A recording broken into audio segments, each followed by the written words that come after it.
If you aren't interested in any of the major new releases that just came out in theaters, like Minions or some Angel Studios thing that uses a bunch of AI, there is another option for you, and it is the funniest movie of the year so far. The Invite is the third film that Olivia Wilde has directed, and just based on the trailer, I really wasn't sure how good it was going to be. It's apparently a remake of a Spanish film that I had never heard of, but so many of the reviews have been outstanding. It was in very limited release like last week. This week it has expanded a little bit further, not even at my usual theater. I had to go out of my way to see it, and it's going to be expanding even further next week. And when it does, whenever it is near you, when you have the opportunity to see it, it's absolutely worth supporting. I have not laughed this much in a theater in quite a while. It's one of my favorites of the year so far. Even with those early reviews, I was like, okay, well, I mean, I'll give it a shot. I'll go see. People are saying it's really funny, but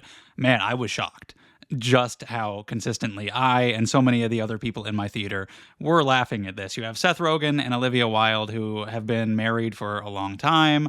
And from the very beginning, they are just kind of miserable. They're fighting. We get like nonstop screaming at each other, showing us the state that their marriage is in. And the passion is gone. Seth Rogen in particular is very unsatisfied and insecure about the direction his career has gone in and other things in his life. And their neighbors, played by Edward Norton and Penelope Cruz, are coming over for dinner. And they are a relatively newer couple. They are having sex all the time, which is constantly keeping the other couple awake at night because they can hear it in the apartment up above them. And now, once these two couples come together for this dinner, oh, where to even begin?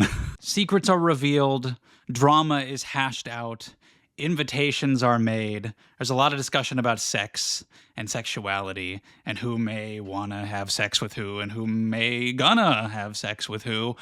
And it's kind of just chaos. I thought Olivia Wilde's first movie, Booksmart, was fine. I didn't really think it was very funny, but it was an okay little coming-of-age movie. And then Don't Worry, Darling, it was kind of a mess. The plot didn't really work out in that one, but this is such a rebound from that. Like, this is so much better. Like, this is easily my favorite movie that she has done so far. The way she is able to keep it fresh and energetic when it's just four people in one apartment, the way she's able to kind of map out the space of this apartment so that we understand where things are, where everybody is, and just keep it visually interesting by shooting it from so many different angles and everything. She does a great job here. It's really well paced, again, for just having conversations in one location.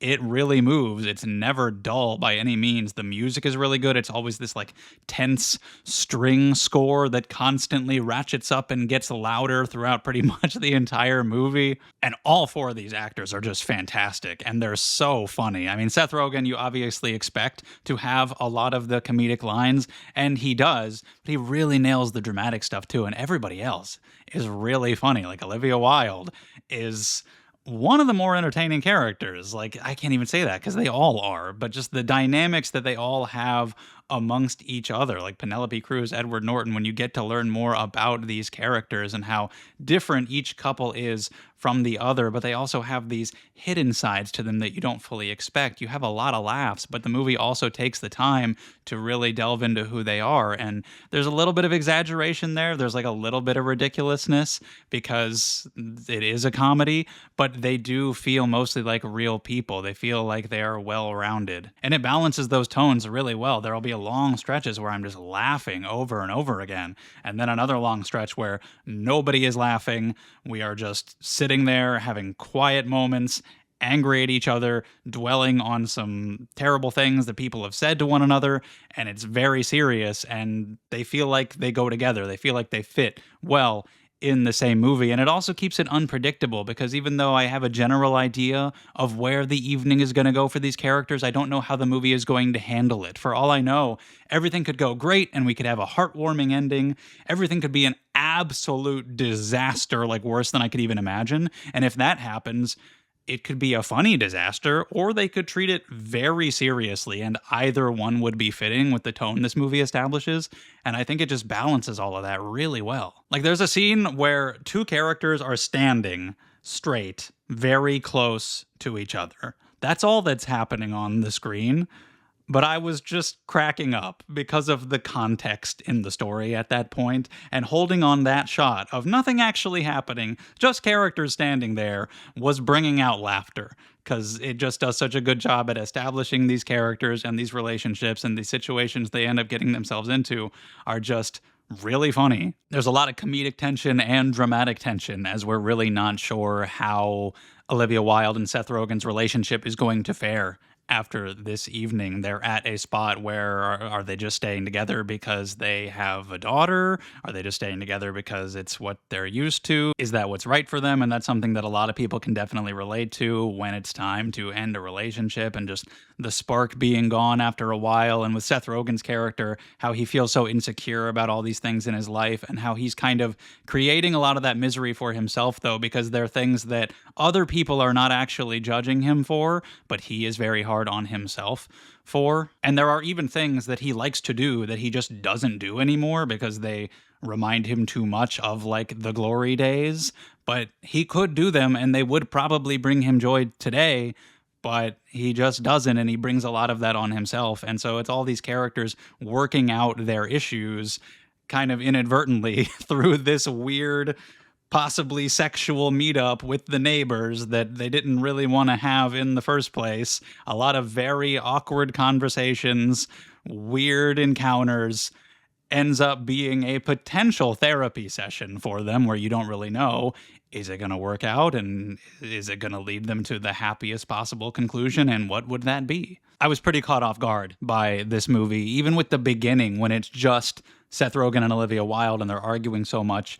I'm getting the setup. I'm learning about these characters. It's not super funny yet, but then as soon as the other couple comes over, it just becomes incredible. It's written by Will McCormack and Rashida Jones, and I don't know how close it is to the Spanish film because I haven't seen that, but the dialogue is just so good. A lot of it feels so natural, the way these characters are able to like let out their anger and their frustration as this night goes on. And even though it's one location, it's a fairly simple plot, you know, in general where a lot of the things are going to go. It just keeps it so entertaining with that dialogue and with these performances, the direction, the editing. It all just comes together really well. I didn't have any problems with it. I was laughing like the whole time, except for when the dramatic scenes are happening, which also really worked. Like I said, the tone is well balanced. So I just hope people actually see this. It's a shame it's such a limited release at first, but once it expands more, people definitely need to check it out.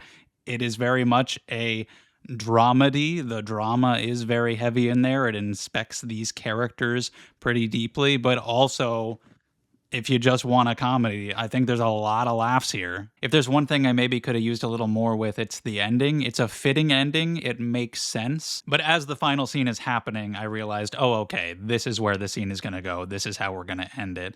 And that's fine. It's still a good ending. But for as surprising as a lot of the character interactions were throughout this movie and how it often balanced on that edge of drama and comedy and me not being sure exactly how these encounters were going to go, something that could start off dramatic could turn funny very quickly or vice versa.